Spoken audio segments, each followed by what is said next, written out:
Dunia panik, amukan erupsi matahari, picu badai dahsyat di bumi, komunikasi lumpuh.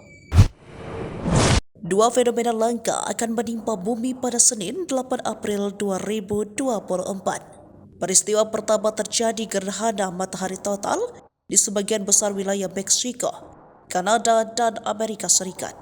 Pada saat yang sama akan terjadi pula ledakan solar matahari. Semburan erupsi dari solar matahari mengancam bumi. Dahsyatnya ledakan solar matahari mampu menimbulkan badai matahari yang menerjang bumi. Dilansir dari Kompas.com, ilmuwan dari National Oceanic and Atmospheric Administration memperingati adanya beberapa wilayah yang terganggu akibat ledakan solar matahari. Pihaknya memprediksi hal ini terjadi di wilayah Pulau Pascan di Samudra Pasifik Selatan.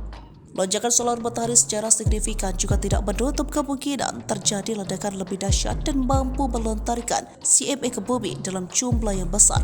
Hal ini menjadi kekhawatiran bagi semua penduduk di bumi, lantaran amukan itu bisa mengakibatkan semburan erupsi yang berimplikasi terhadap sistem elektronik.